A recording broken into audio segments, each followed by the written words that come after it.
Today, we're going to have a bit of fun using materials and Adobe Firefly. Generating objects like statue busts have gotten a heck of a lot better in the new Firefly model. But sometimes you might want to experiment with different materials. That's where Style Match comes into play. Here, I'm able to choose an image of a material, like one from the Substance collection, to use as a reference. And now when I regenerate this prompt, Firefly will use the material I chose to style the new outputs. But what if you don't have any materials? You guessed it, we can generate some brand new ones. And since we only need a flat image, Firefly will work beautifully.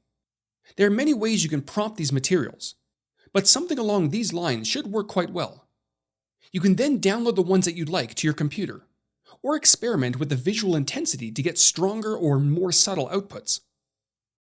With our newly generated materials ready to go, they can now be used as style references, just like before.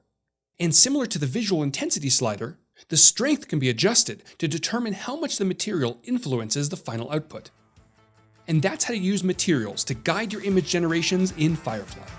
Hope you all enjoyed this fun video. Be sure to follow me on social, subscribe for more content, and I'll see you all next time.